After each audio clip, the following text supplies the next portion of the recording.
as far as and there was a email that I also sent over, okay, to Teresa when I was trying to get, this is your credits, this is going back. It was compared to last year's policy, which is where I think a lot of the board was looking at the 34, that is not apples to apples. But that's the So- policy you gave them. I wasn't on the board Right, last year, no, so I I'm know, trying to and catch back up again. And my whole, even too, I understand nobody wants to pay more, but every building is getting so close. I mean, even to go to the 10 million, if you did not do it now, and even what we've done so far, which we can change it, if you elect to do so tonight and say, okay, no, I want to go back to citizens. But even with citizens, I don't know what the market's going to be. Amherst, I asked them, we started working on this in November, waiting on the appraisals. I kept asking them, please extend it. And as the capacity, they are one of the more competitive markets at this point, at this time. We have a lot of other markets recently that are coming in, but it's based on the years, the underwriting, whether they'll quote. But I can't promise this would be available in July to you. So, even from my standpoint, if I miscommunicated in any way, I apologize for that. I can only give you the estimate, and I'm here trying to do what I think is best for the association. And how with the dividing of the thing, and even too, when I looked at that, I'm just going, even some of the numbers that were budgeted on some of the buildings, with the spreadsheets that I was looking at, they didn't even match what we estimated on the budget. So I don't, Well, you can look at the building, but you also have to look at some of our insurance is budgeted into the common area. You have to add right, that no, I as was well. doing both of those, okay? And it wasn't some were close, but there were a few that weren't, it just, I don't know what happened. And, But you were the agent then, how, if you. no, but I don't- didn't do Budget. the budget, all I did was, Oh, I just sent alright, over my alright. projections. Oh. And then they voted on what they want So to. let me ask you this question. What is the total now Okay. of all of our Go insurance? to, All of our let's go insurance. to page 3, Not just the. okay? And this is what I was,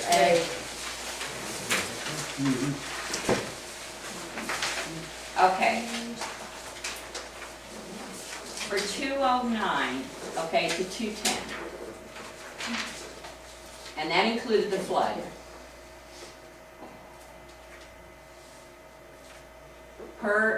Then there's your total per building was 296,972. What we were projecting, you prorated, okay, and I understand where you're going from the 1 to 12, what you're trying to do. Okay. Okay, but for me, it's impossible because I have so many dates. I can't, Well, we did that because building 2 was hurt so bad, we were Well, trying to figure yeah. out. and I don't Way know, to and I don't alleviate some of know their- yeah. the inside or what, Yeah. on that. But what we were estimating an overall budget, the estimate that I gave was 327,295, and it had a total per building. That's including flood, everything, all right? Also, in the flood, this number that I'm showing, that 25, okay, if you look at the estimated budget there, where it's for flood premium, Okay. okay, that was 25,000. Last year, you paid 22,506. National Flood had a 10% rate increase, an average. It might differ a little bit per policy, but also on your flood, you get a 10% rebate. So all I did was, and this number that I showed up here for your actual for 09 to 010 included your rebate, Okay. okay? So all I did was take that, for the budget, a 10% number, but you still get your 12% rebate on the flood. That comes up in July. Oh, Okay, so the bottom, here is your new, as of March 5th. It's 260, I need my glasses. 269. Thank you. That's what I need. I know, the readers.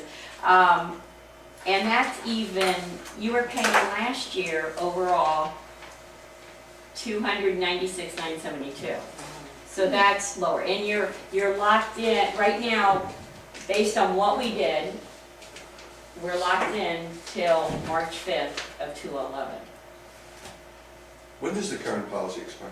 Okay, the property policies with citizens was July 5th, July 1st, and the floods was 7/31 and 8/1.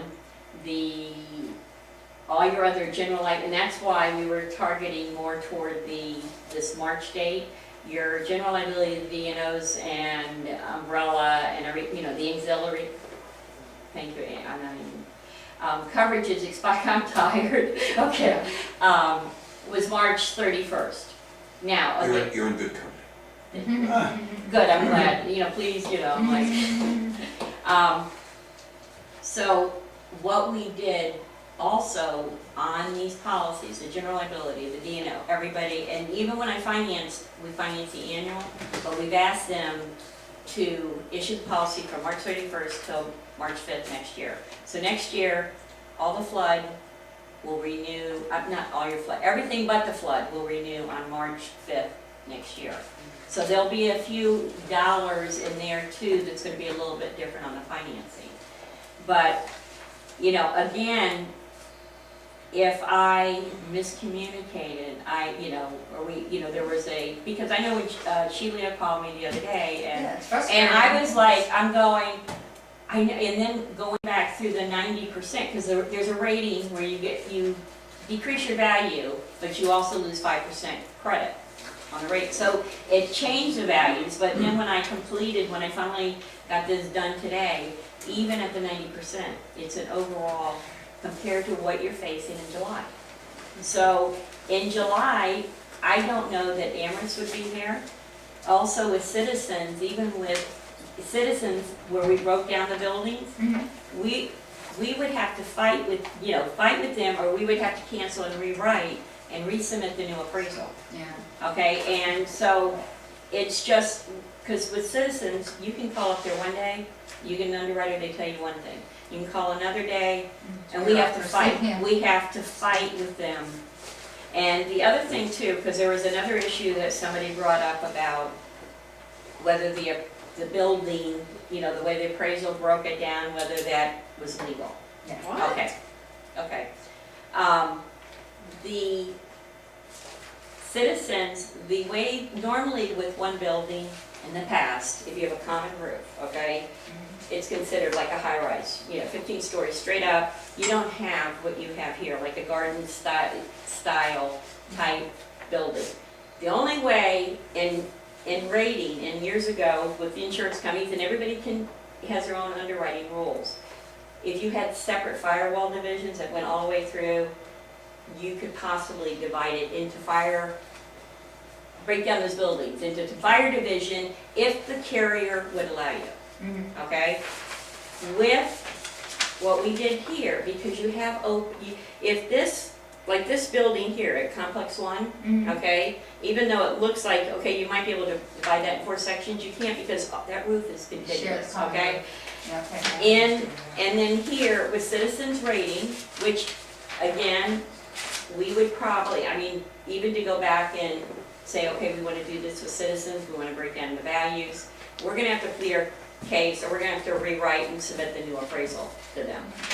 But citizens rating, and this is what I wanted to bring everybody, and then even with Amherst, they don't have this, ruling, okay? Yeah. We submitted the appraisal, we had the breakdown of the buildings, okay?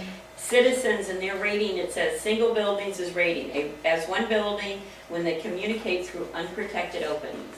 That's meaning you got one straight building, you don't have firewall divisions, that's classified. The next classification when you can rate a building separately is separately when separated by space, okay? This is what they did here, okay? Because you do have space between those buildings, okay? I can understand. And the reason, and even going with the Amherst, okay, you have a higher all peril deductible, but you had a $5,000 water damage deductible on the DIC with Great American, and before I took over, the year when I took over that policy, it was $25,000 deductible, which usually is, you had claims, and it probably was before, it was probably roof or water leaks or whatever. We were able to negotiate to $5,000 last year, Okay,